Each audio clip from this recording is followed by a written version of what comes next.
I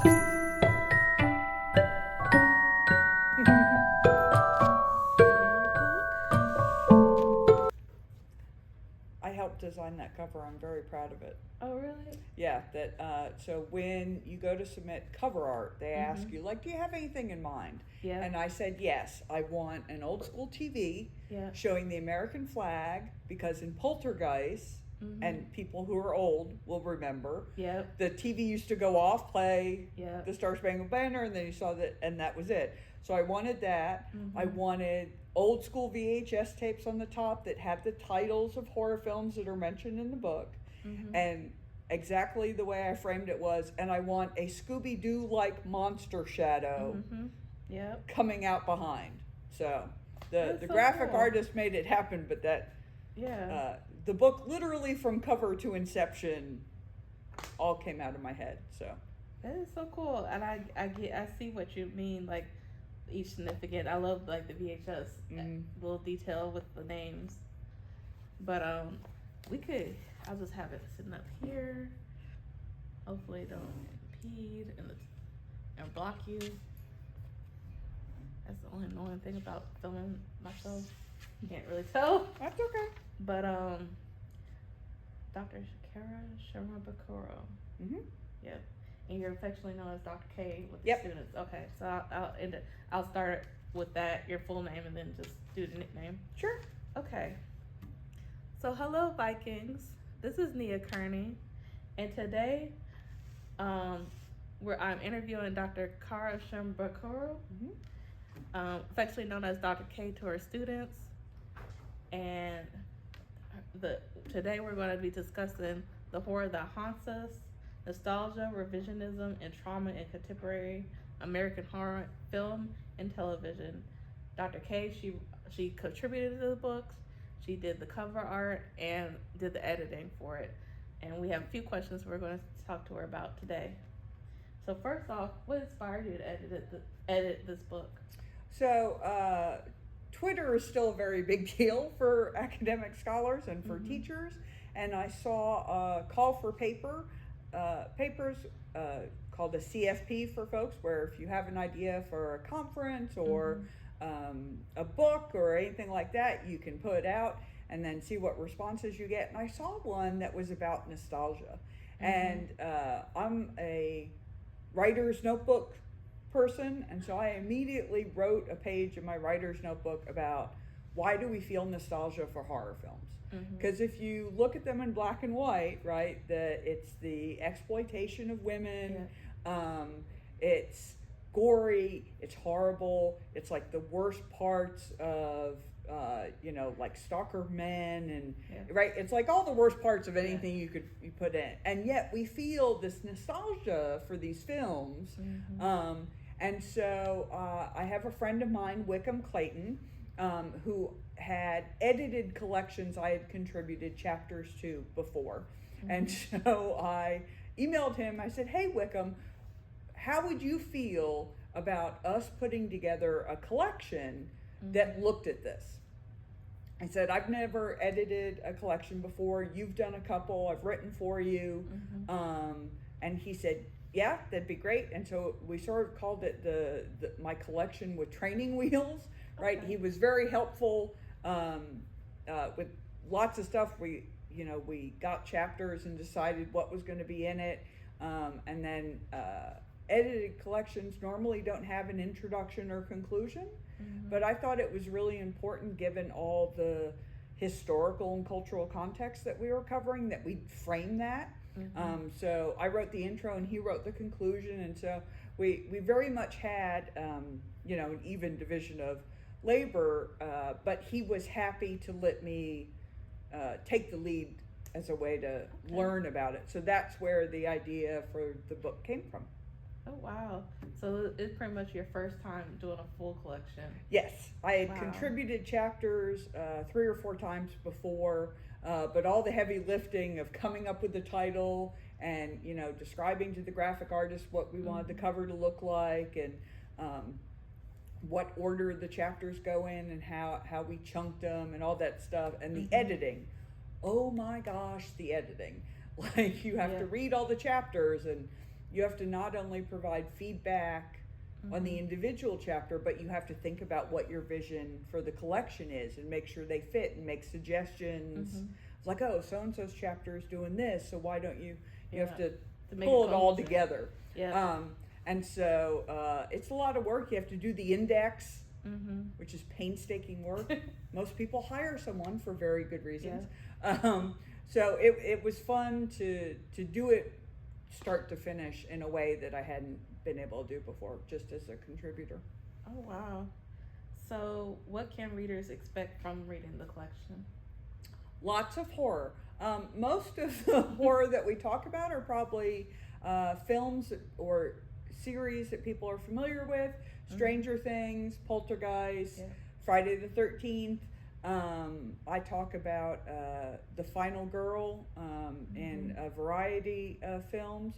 But there are also ones that maybe people aren't as familiar with.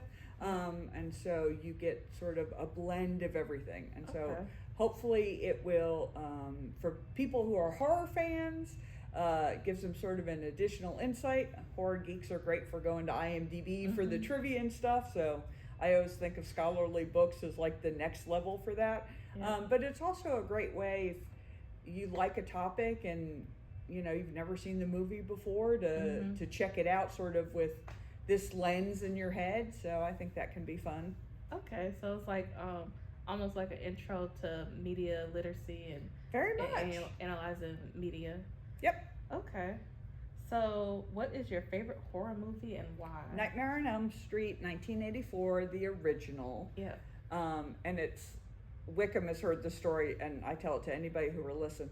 So I was a Girl Scout, and our Girl Scout troop leader was a nice Mormon lady whose name I don't remember. But all of her girls were Girl Scouts, and she had a sleepover at her house one time, and one of the older siblings, who was not a Girl Scout, had Nightmare on Elm Street had just come out on VHS. Oh, wow. And so the older daughter and a couple of her friends put in the video and then promptly fell asleep. And I was like Carol Ann in front of the TV, like I was laser locked to that movie. And it had me, my favorite scene in it is actually when, spoilers, it's a, 30, 40-year-old movie, when Tina's body gets dragged down the high school hallway in the clear plastic body bag. Like from that moment, I was locked in. But I had to see how it ended. And I think part of the reason it stuck with me was I was like 9 or 10, right? So I was too young to be watching it. It's not a particularly gory movie. So the suspense is done in different ways. But I think what really stuck with me was that last scene in which everybody thinks everything is fine and everything's gone back to normal and the good guys have won, and then the last scene proves that none of that is true. And so it stuck with me. And I think I've actually written about Nightmare on Elm Street in like 3 different chapters because I keep revisiting that character, Freddy Krueger in that movie. I always find new things to say about him. That's pretty cool. So do you have any advice for any students who are aspiring writers? Well, I mean, one of the things I would say is that academic writing is very different from creative writing. And so I have zero help on the creative writing, even though I write a lot. It's not what I make a living at. I write because it's fun. I like telling stories. I don't do it because anybody's ever going to pay me money. But actually, one of the things so far as academics that we're seeing more and more of is movie reviews and movie critiques for online magazines, newspapers, web pages, that there's just some really sharp critiques. And I cite them all the time because they're smart people writing about new adaptations. Candyman comes to mind, Get Out certainly got a lot of really sharp critiques. Nope got a lot of negative critiques because Jordan Peele seemed to have missed the mark in a couple of ways. But I find that really interesting because one of the criticisms of academic publishing and writing has been that it's not accessible to people. Right. And I think those web pages and online newspapers and articles really bridge that gap because they're super smart. They, they reference a lot of the current horror scholars, but they are written in a way that is very accessible to casual readers, casual viewers, and those I think are the types of jobs that that are very attainable for folks. Okay. So I think really just with anything, make sure you like it, and don't assume that just because you like a topic, one, that you'll like it by the time you finish writing about it, or two, that's not hard work, right? Because I love all of this, but this was a 4 or 5 year process. Wow. Because the call for papers went out in 2019. One of the things I told Wickham Clayton, my partner in this, that I was dedicated to is a lot of academic scholarship is straight white dudes, and that is not our population and not our world.